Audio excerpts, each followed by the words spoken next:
In the misty highlands of Scotland, where ancient castles whisper secrets of love stories that have endured for centuries, one particular weekend would prove that even royal marriages need their fairy tale moments. When the world caught glimpse of Catherine and William during their unexpected Scottish getaway, nobody expected to witness what looked like two young people falling in love all over again. The photographs that emerged from their private retreat showed something extraordinary. Gone were the formal poses and practiced smiles of official royal appearances. Instead, the world saw genuine laughter echoing across Highland lochs, spontaneous embraces against dramatic Scottish backdrops, and quiet moments of connection that reminded everyone why their love story had captivated millions from the very beginning. What happened during those 3 magical days in Scotland wasn't just a vacation. It was a rediscovery, a rekindling, and a reminder that behind the titles and tiaras, Catherine and William are simply 2 people who chose to build a life together. Their Scottish adventure became more than just a getaway. It became the story of how love grows stronger, not despite life's pressures, but because 2 people decide to nurture it, protect it, and sometimes escape to the Scottish Highlands to remember why they fell in love in the first place. The morning alarm buzzed insistently at Kensington Palace, but for once, Catherine didn't immediately spring into action. She lay there for a moment, listening to William's steady breathing beside her, watching the early London light filter through their bedroom curtains. Another day of royal duties stretched ahead. A children's hospital visit, a charity luncheon, and 3 separate meetings about upcoming engagements.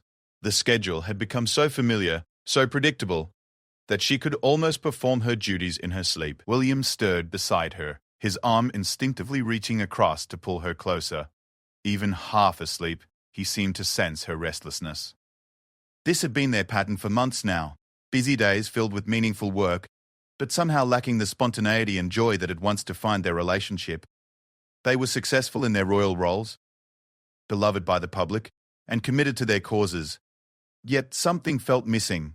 Another early start, William mumbled into his pillow, his voice thick with sleep. Catherine turned to face him, studying the familiar lines of his face. Even after all these years, he was still handsome, still the man who had made her heart race during their university days. But when was the last time they had simply enjoyed each other's company without an agenda, a photographer, or a room full of dignitaries watching their every move? The children's hospital visit is at 9, she replied softly, already mentally running through the day's events. Then the lunch with the Environmental Charity Board, and after that, we have the briefing for next week's Welsh tour. William opened his eyes fully and looked at her. Really looked at her, in a way that had become rare in their increasingly scheduled lives. He saw the slight tension around her eyes, the way her shoulders held just a bit too much stress, the expression that suggested she was already 3 steps ahead in her mental planning. When did we become so? He paused, searching for the right word. Efficient. Catherine laughed, a genuine sound that surprised them both. I think it happened somewhere between learning how to wave properly and memorizing the names of every charity patron in the Commonwealth. They both fell quiet, contemplating the strange life they had built together. It was meaningful work, certainly. They were making a difference, supporting causes that mattered, representing the crown with dignity and purpose. But somewhere in all the good they were doing, they had lost track of the simple pleasure of being together. William sat up suddenly, his hair sticking up at odd angles in a way that reminded Catherine of his younger self. What if we didn't go to the hospital today? What? Catherine blinked, certain she had misheard him. What if, William continued, his voice growing more animated, we called in sick? What if we just disappeared for a few days? Catherine stared at him as if he had suggested they run away and join the circus. We can't just disappear, William. We have responsibilities. People are counting on us. People have been counting on us for years, he replied, reaching for her hand. And we've never let them down. But what about what we're counting on? What about us? The question hung in the air between them. When was the last time they had put their relationship first? When was the last time they had done something purely for themselves, not because it would look good in the papers or support a worthy cause?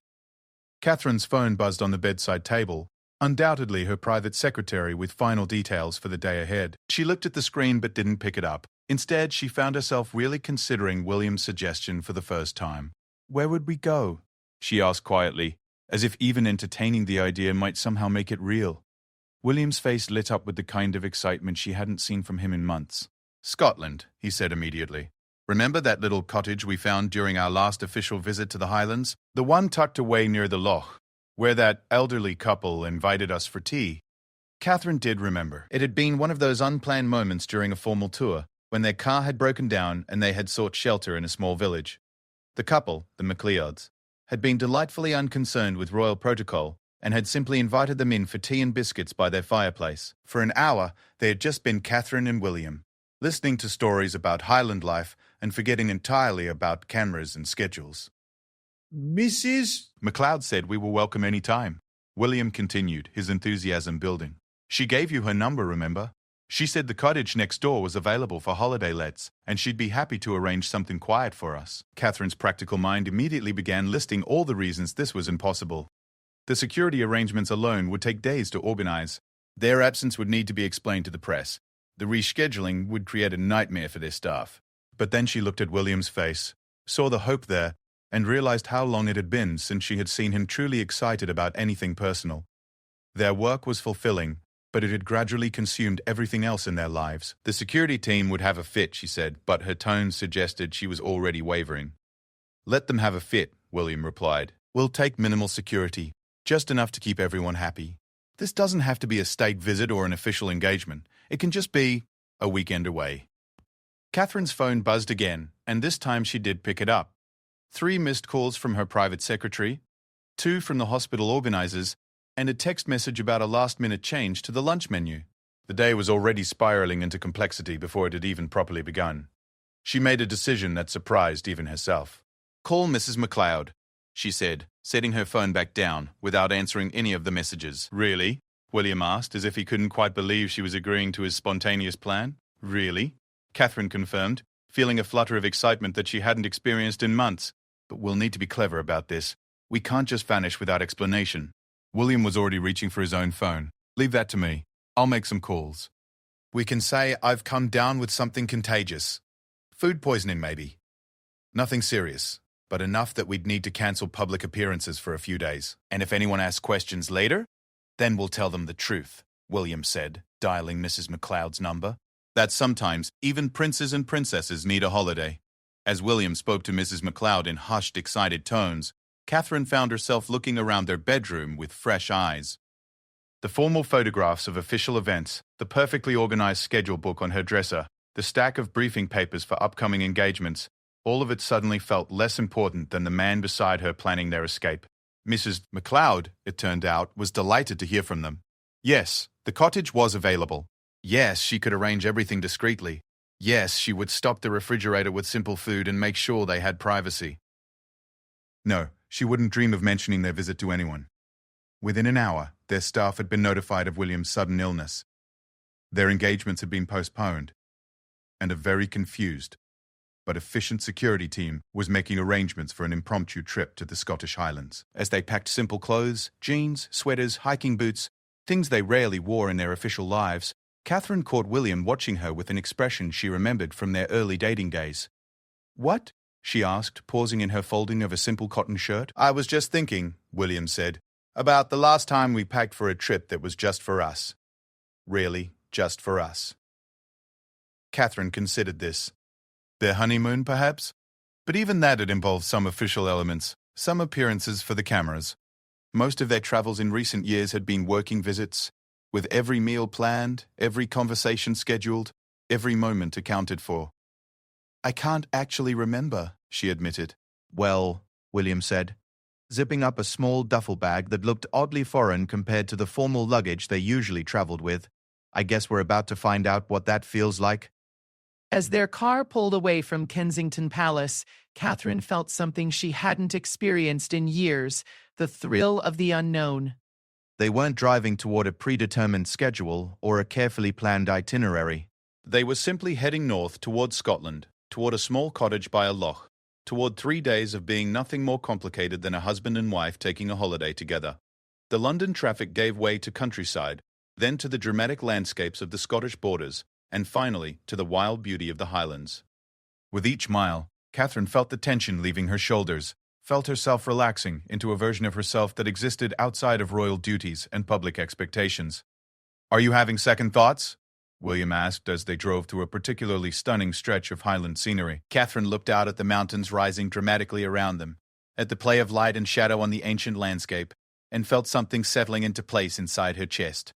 Not even slightly, she said, and meant it completely. The cottage, when they finally reached it, was exactly as perfect as they remembered. small, stone-built, with a view across the loch that took Catherine's breath away. Mrs. Head. MacLeod greeted them with the same warm unconcern for protocol that had charmed them during their first meeting, ushering them inside with offers of tea and homemade shortbread as if they were any other holiday guests. "The cottage is yours for as long as you need it," she said simply. "There's food in the kitchen, firewood by the hearth, and walking trails that lead anywhere you want to go. The nearest neighbor is half a mile away, so you'll have all the privacy you need." As evening fell and they found themselves alone in the cottage for the first time, Catherine and William looked at each other with something approaching shyness. When was the last time they had been truly alone together, without staff hovering nearby, without official responsibilities lurking in the background? They made a simple dinner together, pasta and salad, nothing that would ever appear at a state banquet, and opened a bottle of wine that Mrs. MacLeod had left for them. As they ate by the light of the fire William had built, Catherine realized they were talking in a way they hadn't in months, not about schedules or duties or upcoming engagements, but about ideas, dreams, memories, the kinds of conversations that had first drawn them together. "I'd forgotten," Catherine said as they curled up together on the cottage's comfortable sofa, "how much I enjoy just talking with you." William pulled her closer, breathing in the scent of her hair. "I'd forgotten how much I enjoy hearing you laugh when it's not for the benefit of photographers." Outside, the Scottish night settled around their little cottage, complete with stars that were never visible in London. Inside, for the first time in longer than either could remember, Catherine and William had nowhere to be but exactly where they were. Catherine woke to unfamiliar sounds, the gentle lapping of water against the shoreline, the call of highland birds she couldn't identify, and the absence of London's constant urban hum. For a moment she lay still with her eyes closed, disoriented by the peace. No traffic, no construction, no early morning jobbers in Kensington Gardens. Just the natural rhythm of the Scottish countryside waking up around them. William was still asleep beside her, his face more relaxed than she had seen it in months. The stress lines around his eyes had softened overnight, and he looked younger somehow, more like the man she had fallen in love with at university. Catherine found herself watching him sleep, something she rarely had time to do in their carefully scheduled London life. Their cottage bedroom was simple but charming, with walls of exposed stone and windows that framed the loch like a living painting. Morning light danced across the water, creating patterns that shifted and changed with each gentle breeze. Catherine slipped quietly out of bed and padded to the window, wrapping William's discarded sweater around her shoulders.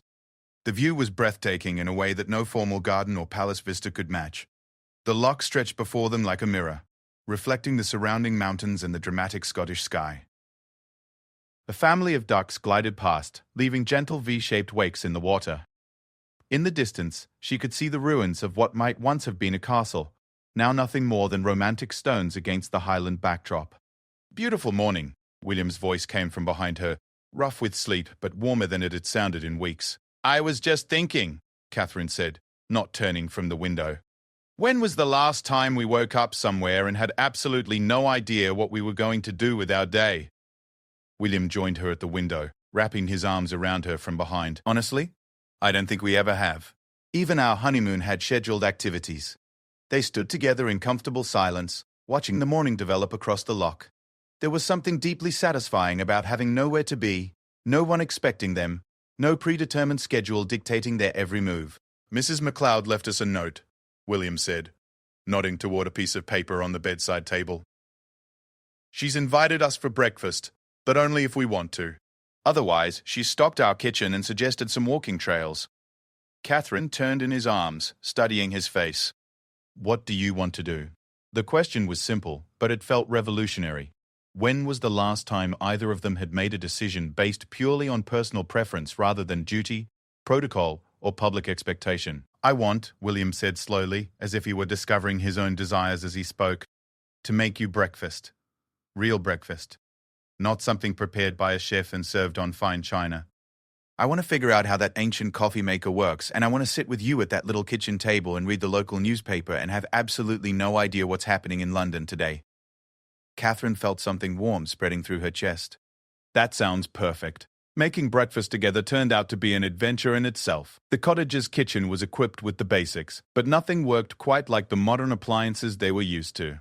The coffee maker required several attempts and produced something that was barely recognizable as coffee.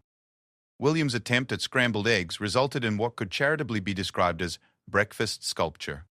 Catherine's toast emerged from the temperamental toaster, looking more like charcoal than bread. But they were laughing. Really laughing, in a way that felt rusty and new at the same time. When was the last time they had done something together that neither of them was particularly good at? We're absolutely hopeless at this. Catherine gasped, trying to salvage what remained of their breakfast attempts. Completely useless, William agreed cheerfully, pouring their barely coffee into mismatched mugs. It's wonderful! They eventually assembled something that resembled breakfast and took it outside to a small wooden table on the cottage's porch. The morning air was crisp and clean, carrying scents of heather and pine that were completely unlike the urban atmosphere they were accustomed to. The local paper, William announced, unfolding what appeared to be a 4-page publication dedicated entirely to Highland news. Let's see. There's a sheep that's gone missing near the village. The annual Highland Games have been postponed due to rain, and Mrs. Morrison is celebrating her 90th birthday next week. Any mention of missing royals? Catherine asked teasingly. William scanned the pages with mock seriousness. Not a word. I think our secret is safe. After breakfast, they decided to explore one of the walking trails Mrs. McLeod had recommended. The path led through a pine forest and up into the hills behind the cottage, promising views across the entire loch system.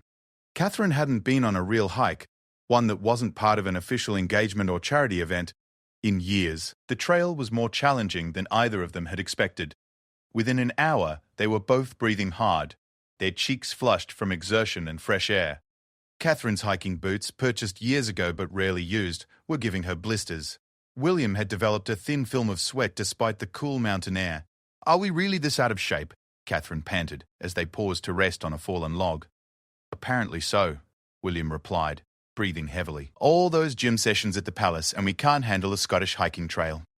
Maybe, Catherine said thoughtfully, because those gym sessions were just another item on our schedule. This is actually fun. The word felt strange in her mouth when applied to physical activity. When had exercise become something to be endured rather than enjoyed? When had they stopped doing things simply because they brought pleasure? As they climbed higher, the views became increasingly spectacular. The loch spread out below them like a vast blue jewel, surrounded by mountains that seemed to stretch endlessly into the distance. Other lochs were visible in the far distance, connected by streams that caught the light like silver ribbons. Look at that, William said softly, pointing to an eagle circling high above them. They stood together, necks craned upward, watching the magnificent bird ride the highland thermals with effortless grace. Catherine realized she couldn't remember the last time she had stopped to watch wildlife, really watch it, without thinking about photo opportunities or official engagements. We should probably head back, she said eventually, though she was reluctant to break the spell of the moment. Should we? William asked. Says who? Catherine blinked, realizing she had automatically reverted to schedule thinking without even realizing it. There was no reason they needed to head back. No appointments waiting, no staff expecting them at a particular time. You're right, she said, settling more comfortably against a sun-warmed rock. We can stay here as long as we want. They ended up spending most of the day on the hillside, talking and napping in the sunshine, sharing the simple lunch they had packed. They discussed everything and nothing, childhood memories, favorite books, dreams they had set aside, places they wanted to visit, not for official duties but simply for their own curiosity. I was thinking about our wedding day, Catherine said as they watched the afternoon light begin to change across the landscape. What about it?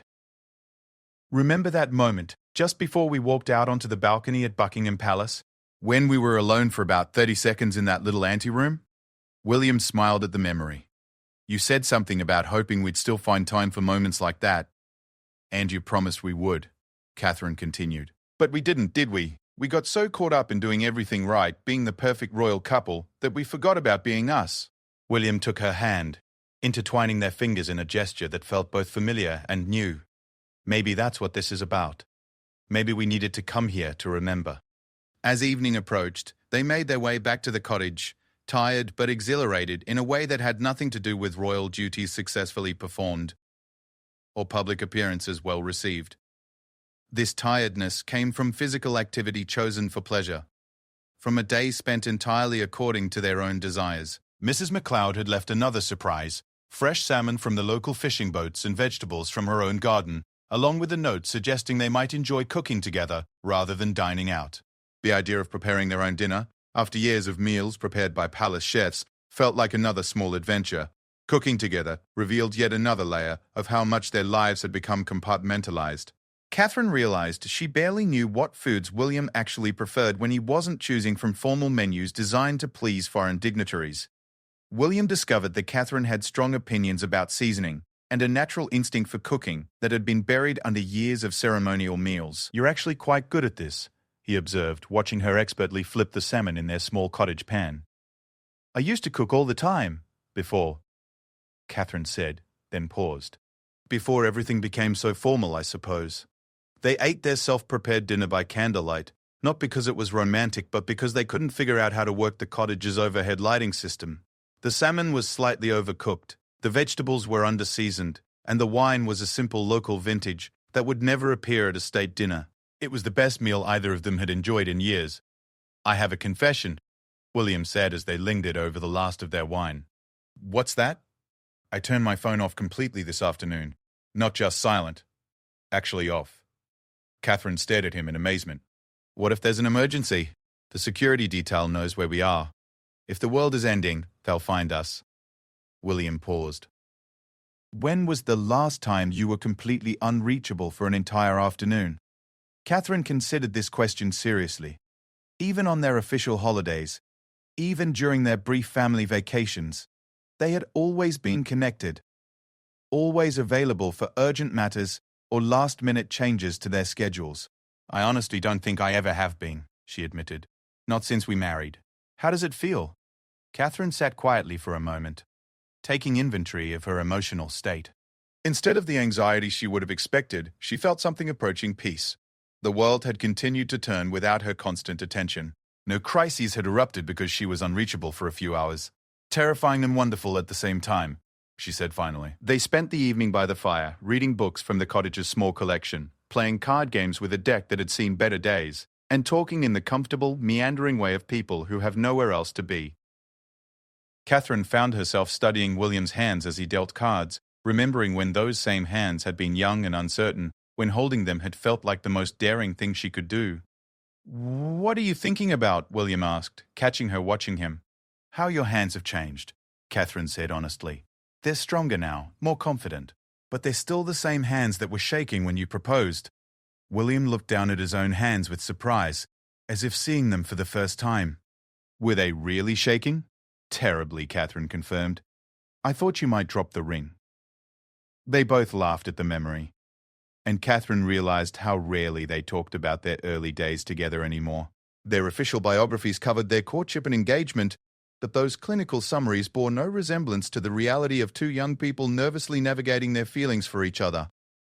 As they prepared for bed in their simple cottage bedroom, Catherine caught sight of herself in the small mirror above the dresser. Her hair was windblown from their day of hiking, her cheeks still pink from sun and exercise, her clothes casual and comfortable rather than carefully coordinated for public appearance. She looked, she realized with some surprise, happy. "William," she said as they settled into the cottage's comfortable bed. "Yes? Thank you for this, for remembering that sometimes we need to be just Catherine and William." William pulled her close, and she could feel his smile against her hair. "Thank you for saying yes to running away with me." Outside, the Scottish night settled around their cottage once again, but this time, Catherine fell asleep not thinking about tomorrow's schedule, but about the simple pleasure of having another unplanned day ahead of them. The third morning of their Scottish escape dawned grey and moody, with low clouds hanging over the loch like a soft blanket. Catherine woke to the sound of gentle rain against the cottage windows, a rhythmic drumming that seemed to invite them to stay cozy indoors rather than venture out into the Highland weather. William was already awake, propped up on his elbow watching the rain pattern the glass. "Well," he said cheerfully, "I don't think we'll be hiking today." Instead of disappointment, Catherine felt a surge of anticipation. A rainy day meant they could legitimately spend hours doing absolutely nothing productive. When was the last time weather had been allowed to dictate their plans instead of being merely an inconvenience to work around? What do people do on rainy days when they're not members of the royal family? Catherine wondered aloud. "I think," William said thoughtfully, "they stay in their pajamas far too long and drink too much coffee, and maybe read books they've been meaning to get to for years." "That sounds scandalous," Catherine replied with mock seriousness. "Staying in pajamas past 8 in the morning?" "What would the press say?" "The press," William reminded her, "thinks I'm home in bed with food poisoning. They'd probably expect pajamas." They did indeed spend the morning in their pajamas, moving lazily between the cottage's small rooms as they waited for their coffee to brew properly. Catherine found herself fascinated by the way William looked in the grey morning light, relaxed and unguarded in a way that years of public life had trained out of him. "You know what I realized yesterday?" she said as they settled at the kitchen table with their somewhat successful coffee. "We never just sit together anymore. Even when we're in the same room, we're usually preparing for something, or debriefing from something, or reviewing schedules." William nodded slowly. Everything has become transactional, hasn't it?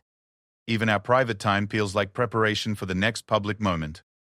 They were quiet for a while, listening to the rain and watching it create ever-changing patterns on the loch's surface.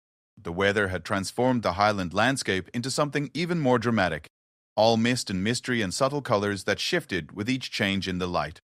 "MacLeod left us some games," Catherine observed, nodding toward a shelf that held an assortment of puzzles, board games, and books. "Real games, not the kind we play at palace events." William followed her gaze and grinned. "Scrabble. I haven't played Scrabble in probably 15 years. Afraid I'll beat you?" "Terrified," William admitted. "You always were better with words than I was." Setting up the Scrabble board on the cottage's small dining table felt like stepping back in time to a simpler version of themselves. Catherine remembered games like this from their university days, lazy afternoons in William's room when they were just beginning to fall in love, when competition was still playful, and stakes were measured in laughter rather than public opinion. "Your word-building skills haven't improved," Catherine observed after William played cat for 8 points. "My strategic thinking has evolved," William replied defensively. "I'm conserving my good letters for maximum impact." You're making that up. "Completely," William admitted cheerfully. "I never had a strategy for Scrabble. I still don't understand how you always managed to use all 7 letters at once." Catherine studied her letter tiles, but found herself more interested in watching William concentrate on his next move. His brow was furrowed in the same way it had been during exams, his mouth slightly pursed as he considered his options. She realized she had forgotten how much she enjoyed his expressions when he thought no one was watching. "You're not paying attention to your letters," William observed. "I'm paying attention to you," Catherine replied honestly. William looked up from his tiles, meeting her eyes across the small table. "What do you see?" It was a simple question, but Catherine sensed the deeper inquiry beneath it. After years of being photographed and analyzed and discussed by strangers, what did the person who knew him best actually see when she looked at him? "I see the man who used to worry he wasn't smart enough for university," Catherine said slowly, "and the one who was so nervous about meeting my parents that he brought flowers for my mother and research topics to discuss with my father. I see someone who's learned to carry enormous responsibility with grace, but who still makes terrible jokes when he's nervous." William was quiet for a long moment. "I was nervous about meeting your parents. I'd never been nervous about meeting anyone's parents before, because you'd never cared as much about the outcome before," Catherine said softly. "No," William agreed. "I hadn't. They abandoned the Scrabble game without finishing it, the competitive element forgotten in favor of conversation that felt more substantial than any they had shared in months." The rain continued to fall, creating a cocoon of privacy around their little cottage that made intimate discussion feel natural and safe. "Can I tell you something I've been thinking about?" Catherine asked as they moved to the cottage's comfortable sofa by the fire. "Always. I've been wondering if we've become too good at being royal," she said carefully. "Too polished, too perfect, too careful about everything we say and do." William considered this. "What do you mean?" "I mean that somewhere along the way, we stopped being people who happened to be royal and became royal people who happened to be human. Does that make sense?" William was quiet for so long that Catherine worried she had overstepped, suggested something he found uncomfortable or disloyal to their roles. "It makes perfect sense," he said finally, "and it terrifies me that you're right." Catherine felt a relief she hadn't known she needed. "So what do we do about it?" "Maybe we start here," William suggested, gesturing around their simple cottage. "Maybe we remember what it feels like to be just us, and then we figure out how to take some of that back to our real lives." The afternoon rain gave them permission to be thoroughly lazy, to read books without agenda, to nap curled together on the sofa simply because they felt like it. Catherine found herself studying the cottage's simple furnishings, thinking about how different this felt from the grandeur of their usual surroundings. Everything here was functional rather than ceremonial, comfortable rather than impressive.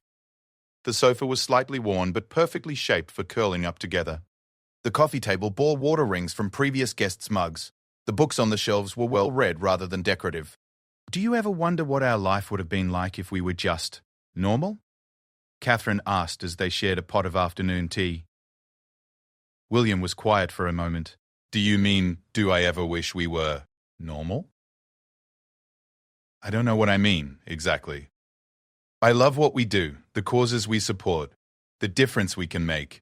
But sometimes I wonder about the path not taken. You mean the version where I became a RAF pilot and you worked for a charity, and we lived in a cottage like this and had dinner parties with university friends and argued about whose turn it was to take out the bins? Catherine laughed at the specificity of his imagination. Something like that. Sometimes, William admitted. Not because I'm unhappy with our life, but because I wonder if that version of us would have stayed closer to who we were when we first fell in love. The honesty in his voice made Catherine's chest tighten. Do you think we can find our way back to that? I think, William said carefully, that's what we're doing right now. As evening approached, the rain finally began to ease, leaving the highland air fresh and clean. They decided to walk down to the loch's edge, pulling on rain jackets and boots for the short trek to the water. The loch after rain was a different creature entirely from the peaceful mirror they had seen on their first morning. Now it was alive with movement, ripples catching the last light of day, the surrounding mountains emerging from mist like sleeping giants awakening. It's beautiful, Catherine breathed, standing at the water's edge.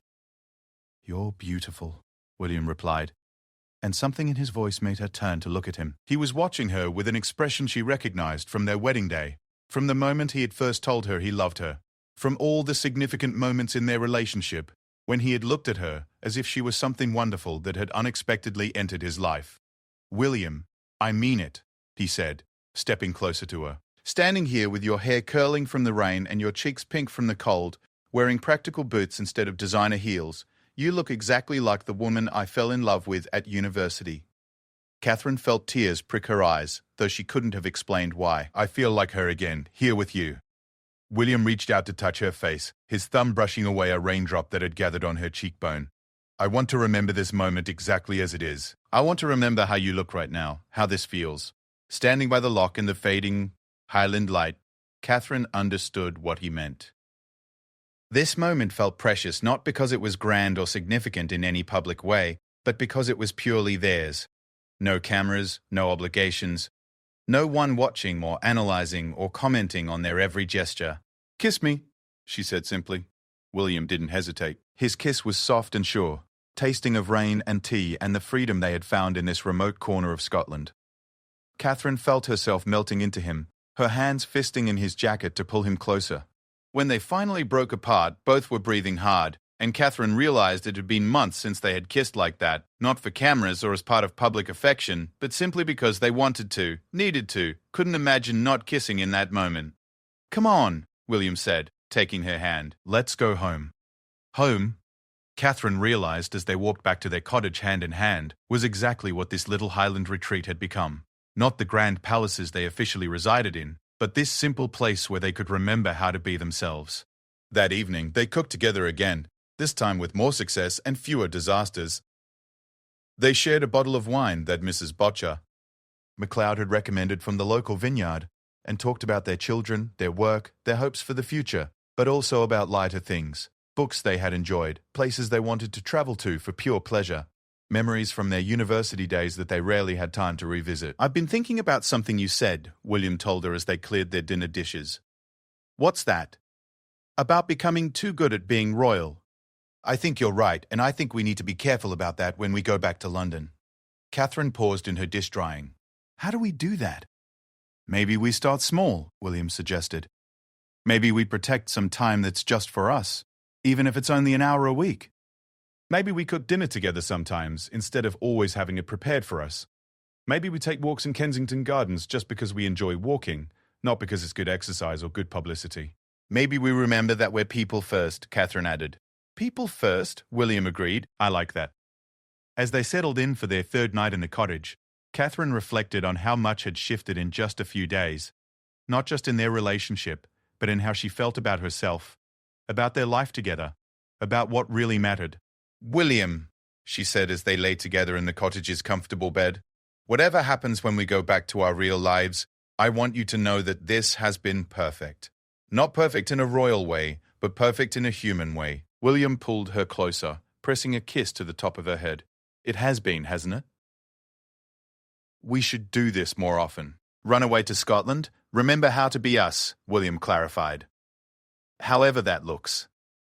Outside, the Highland night was clear for the first time since their arrival, stars visible through their bedroom window in a way they never were in London. Catherine fell asleep thinking not about returning to their duties, but about how they might carry some of this newfound intimacy back with them into their real lives.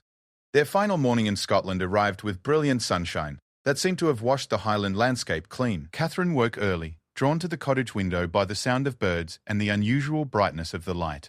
The loch sparkled like scattered diamonds, and the mountains stood sharp and clear against a sky so blue it looked painted. William was still deeply asleep, one arm thrown across his face to block the morning light. Catherine studied his peaceful expression, trying to memorize it before their return to London brought back the subtle tension that seemed to live permanently in his jaw when he was fulfilling royal duties. Today was their last day of freedom, their last morning of waking up with no schedule, no obligations, no carefully planned activities designed to serve purposes larger than their own happiness. The knowledge should have made her sad, but instead Catherine felt something closer to gratitude. 3 days had been enough to remind them of who they were together, enough to rebuild something that had been gradually eroding under the weight of their public lives. She slipped quietly out of bed and made her way to the kitchen, determined to surprise William with breakfast that was actually edible. After 3 days of culinary adventures, she was beginning to understand the cottage's quirky appliances well enough to produce something approaching proper coffee and reasonably successful eggs.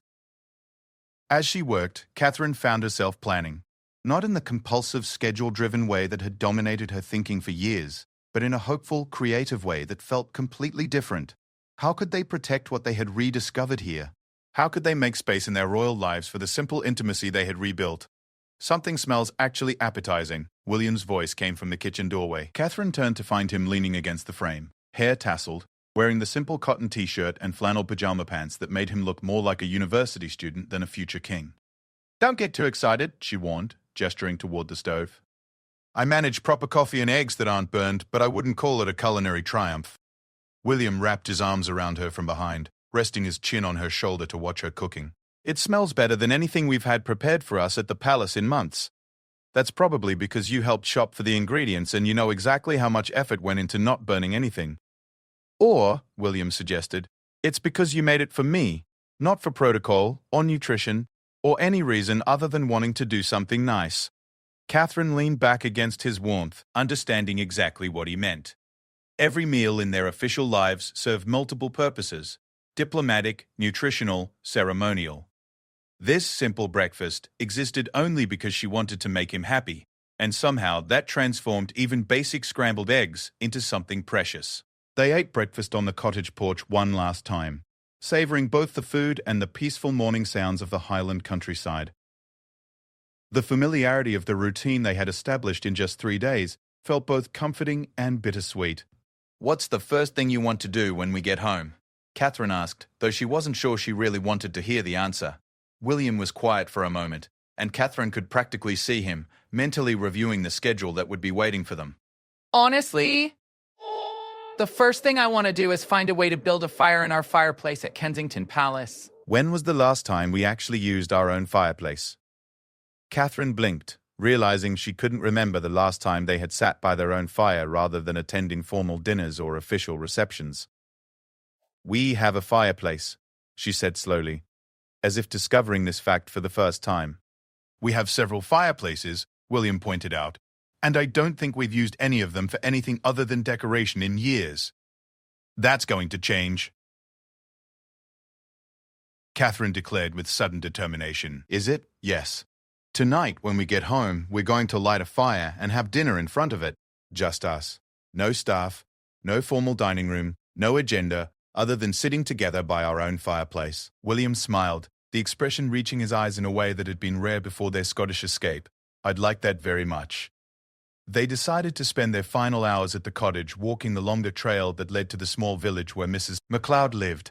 It would be their way of saying goodbye to the Highland landscape that had given them back to each other, and it would allow them to thank their hostess properly before returning to London. The walk was longer than their previous hikes, but Catherine found herself moving with more energy and confidence than she had felt in months. Her body had remembered the pleasure of physical activity, chosen for enjoyment rather than obligation. William seemed similarly energized, pointing out changes in the landscape as they climbed higher into the hills. "Look at that," he said, stopping to admire a vista that opened up before them as they rounded a bend in the trail. The view was spectacular. Several locks visible in the distance, connected by silver streams, all framed by the dramatic peaks of the Highland Mountains. But what struck Catherine most was not the beauty of the landscape, but the expression on William's face as he took it in. He looked hungry for beauty in a way she hadn't seen since their early travels together, before official tours had trained them to appreciate scenic views as photo opportunities rather than experiences to be savored. "We should come back," Catherine said impulsively. "To Scotland, to this cottage, to Mrs. MacLeod, to this feeling." Catherine gestured broadly at the landscape around them. "We should make this a tradition, an annual escape, something that's just for us." William turned to look at her, and she could see him considering the idea seriously. "Do you think we could?" "Really?" Make it work with our schedules, our obligations. I think we have to, Catherine replied firmly. I think if we don't protect this, protect us, we'll lose it again. "And I don't want to lose it again." The determination in her voice surprised them both. Catherine had always been accommodating about their royal schedule, understanding about the demands of their public roles. But something had shifted during their Scottish days, some recognition that their marriage deserved protection and priority. "Annual Scotland trips," William said, as if testing the idea. "Just us, no staff, no official elements." "Exactly. A promise to ourselves that no matter what else is happening in our royal lives, we'll always have this to come back to." They walked on through the Highland morning, talking about practical details of how to make such escapes possible, but also about larger questions of balance and priorities that their time away had raised. The village, when they reached it, was everything the cottage had promised. Small, peaceful, filled with people who nodded pleasantly at the obvious tourists, but showed no signs of recognizing the famous faces behind the casual hiking clothes and wind-blown hair. Mrs. MacLeod greeted them at her cottage door with the same warm hospitality she had shown throughout their stay, inviting them in for tea and homemade shortbread as if they were beloved relatives rather than members of the British royal family. "You both look wonderfully rested," she observed as she bustled around her cozy kitchen. "The Highlands have been good to you." "They have," Catherine agreed, accepting a cup of tea that smelled of bergamot and Highland herbs. "We can't thank you enough for giving us this time." "Nonsense, Mrs. Bergamot," MacLeod replied briskly. "Young people need time together, royal or not. Anyone can see you two are devoted to each other, but devotion needs tending like a garden." The simple wisdom of her words struck Catherine with unexpected force. When had they stopped tending their devotion? When had their relationship become something to maintain rather than cultivate? "We'd like to come back," William said suddenly, "if that would be possible. Maybe once a year, same arrangement." Mrs. MacLeod's face lit up with genuine pleasure. "The cottage would be delighted to have you. It's seen many love stories over the years, but it's been a while since it hosted one that needed rekindling." As they prepared to leave the village and return to collect their things from the cottage, Catherine felt a combination of sadness and anticipation.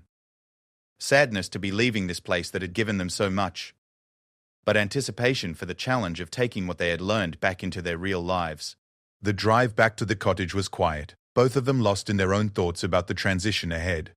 Packing felt surreal, folding casual clothes that had become like costumes for their alternative life, preparing to return to the formal wardrobe and structured existence waiting for them in London. "Catherine," William said as they made their final check of the cottage, "I want you to know that this hasn't just been a holiday for me. It's been a reminder of what we're working to protect." Catherine understood exactly what he meant. Their royal duties weren't just obligations to be endured, they were work they chose to do together, as a team. But that teamwork meant nothing if they lost the connection that made them want to be a team in the first place. "Whatever happens when we get home," she replied, "whatever schedules are waiting for us, whatever demands we need to meet, I want us to remember this feeling. I want us to remember that we chose each other first, before we chose our roles." Their car arrived precisely on schedule, driven by the same security team that had delivered them to their Highland refuge 3 days earlier. As they loaded their simple luggage, Catherine caught sight of herself in the car window. Wind-blown hair, no makeup, wearing hiking boots and casual clothes. She looked like someone who had been on holiday. someone who was relaxed and happy and connected to the person she was traveling with. The drive south toward London felt like a gradual return to their official selves. With each mile, Catherine could feel the familiar tensions creeping back into her shoulders, the mental shift toward thinking about schedules and obligations and public appearances. But something was different this time. Instead of the complete transformation that usually marked their transition from private to public life, Catherine found herself holding on to pieces of who they had been in Scotland. William seemed to be doing the same thing, reaching over to take her hand as they drove, maintaining the easy physical connection they had rediscovered. "First thing we do," he said as the London suburbs began to appear outside their windows, "is light that fire." "First thing," Catherine agreed. By the time they pulled through the gates of Kensington Palace, the sun was setting over London, painting the familiar buildings in golden light that reminded Catherine of Highland evenings. Their staff greeted them with the usual efficiency, updating them on schedules and messages and the 100 small details that had accumulated during their absence. But as they walked through their own front door, Catherine felt something she hadn't expected, a sense of bringing their Scottish selves home with them, rather than leaving those selves behind. The palace rooms looked the same, but she and William were different in ways that felt permanent rather than temporary. "Your Royal Highnesses," their private secretary began, approaching with a tablet full of scheduling updates. "I have several urgent matters that require tomorrow." William interrupted gently but firmly. "Tonight is for us." The secretary blinked in surprise, clearly unused to having royal schedules delayed for personal time, but nodded respectfully and withdrew. Catherine watched this interaction with something approaching amazement. In 3 days, they had remembered how to prioritize their relationship, not just in private moments stolen from their royal duties, but as a foundational element that made all their other work possible. "Fire first," William announced, heading toward their rarely used sitting room. "Fire first," Catherine agreed, following him into what felt like a new chapter of their life together. As William knelt by their fireplace, working to build their first fire in years, Catherine looked around their official residence with fresh eyes. Tomorrow they would return to their royal duties, but they would do so as people who had remembered how to protect and nurture the connection that made all their public service meaningful. The fire caught and began to burn brightly, filling their formal sitting room with warmth and dancing light that transformed the space into something that felt truly like home. 3 months after their return from Scotland, Catherine found herself in the familiar surroundings of a charity gala, wearing an elegant gown and smiling for photographers, but feeling fundamentally different than she had at similar events before their Highland escape. The change wasn't visible to observers. She still moved with the same grace, spoke with the same warmth, performed her royal duties with the same dedication. But something internal had shifted, something that made the difference between performing her role and living it. William stood beside her, resplendent in his formal evening wear, greeting donors and supporters with genuine enthusiasm. But Catherine caught the small signals that would be invisible to anyone else. The way his hand briefly touched the small of her back when he thought no one was looking. The quick smile he sent her across the crowded ballroom. The almost imperceptible wink when they caught each other's eyes during a particularly serious conversation about charity governance. These tiny moments of connection would have been impossible before Scotland. Not because they hadn't loved each other then, but because they had forgotten how to maintain their private relationship in public spaces. Now they moved through official events as a team that remembered they had chosen each other first, royal duties second. Your Royal Highness, a charity board member approached Catherine. We're so grateful for your continued support. The Children's Wing expansion would never have been possible without your patronage. Catherine smiled warmly, genuinely pleased by the organization's success. The work you're doing is remarkable. I was reading about the new therapeutic garden program. How did that develop? As she engaged in conversation about the charity's work, part of Catherine's mind wandered to earlier that evening, when she and William had shared a quick dinner in their kitchen before the gala. Not the formal pre-event meal that would have been arranged 6 months ago, but sandwiches they had made themselves, eaten while standing at their kitchen counter, talking and laughing about their day. Such small changes, but they represented something larger, a deliberate choice to preserve space for their authentic selves, even within the demanding structure of royal life. "Catherine," William appeared at her elbow as the conversation with the board member concluded. "They're about to begin the silent auction. Shall we take a look?" His hand settled briefly on her back as they moved through the crowd, a touch that looked perfectly appropriate for a married couple at a formal event, but carried the warmth of genuine affection rather than performed intimacy. The silent auction displayed dozens of luxury items and experiences donated by wealthy supporters. Holiday packages to exotic destinations, artwork by renowned painters, exclusive dining experiences at celebrated restaurants. Catherine found herself studying the offerings with mild interest until one particular item caught her attention. "Weekend cottage rental in the Scottish Highlands," she read aloud, "including guided hiking tours and authentic Highland hospitality." William followed her gaze to the auction description. "Looks lovely," he said neutrally, but Catherine caught the slight smile playing at the corners of his mouth. It does, Catherine agreed, her own smile carefully controlled for the benefit of any observers. Very authentic Highland hospitality, I'm sure. They moved on through the auction items, but Catherine felt a warm flutter of shared memory. Their Scottish cottage remained their secret, known only to Mrs. MacLeod and their minimal security detail. They had returned twice since their original escape, once for a long weekend in early summer, once for a brief holiday just last month. Each visit had reinforced the lessons of their first trip, that their relationship required deliberate protection and nurturing, that they were more effective in their royal roles when they remembered who they were as individuals. The gala proceeded according to the familiar rhythm of such events, speeches highlighting the charity's work, appeals for continued support, socializing designed to strengthen relationships between the royal family and their philanthropic partners. Catherine participated fully, but with a sense of purpose and enjoyment that had been missing from her public appearances before Scotland. During the evening's formal dinner, she found herself seated next to a prominent child psychologist whose work with trauma survivors had impressed her during her preparation for the event. "Dr. Patterson," Catherine said as their conversation developed, "I've been thinking about something you mentioned in your recent paper about the importance of secure relationships in healing. Could you elaborate on how that applies to your work with the families you serve?" The question sparked a genuine discussion about resilience, attachment, and the ways that strong relationships provide foundation for recovery from difficult experiences. Catherine found herself thinking not just about the charity's beneficiaries, but about her own relationship with William, how their renewed connection had provided stability that made everything else in their lives more manageable. It's remarkable, Doctor Patterson observed toward the end of their conversation, how much more effectively people can engage with challenging work when they feel secure in their personal relationships, whether we're talking about trauma recovery or any other demanding situation. Catherine nodded thoughtfully.